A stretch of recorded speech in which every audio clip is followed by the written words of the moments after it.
కానీ శిరస్సు వెనుక మానవులలాగా కేశాలు ఉండవు. ఆయన శిలామూర్తి శాశ్వతుడు. స్వామివారికి కేశాలనేవి రానే రావు.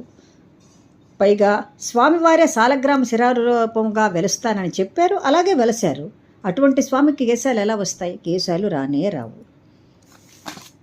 మూడవది, స్వామివారి విగ్రహం వెనుక ఒక స్వరంగ మార్గం ఉంది అనేటటువంటిది. లేదు, స్వరంగ మార్గం లేనే లేదు. అంతరాళంలో అభిషేక జలం వెళ్లేందుకు చిన్న రంధ్రం మాత్రమే ఉన్నది. తరువాత స్వామివారి మూల విరాట్టు వెనుక ఒక శివలింగం ఉంది అని అంటూ ఉంటారు. అందుకే వెంకటేశ్వర స్వామి వెంకటేశ్వరుడైనాడు అనేటటువంటిది. కానీ అది కట్టు కథ. ఇక్కడ ఈశ్వర అనేటటువంటి పదానికి అధిపతి అని అర్థం. అందువల్లే వెంకటేశ్వరుడు అయ్యాడు, కానీ అక్కడ వెనుక శివలింగం అనేది లేనే లేదు. మరొకటి, శ్రీవారి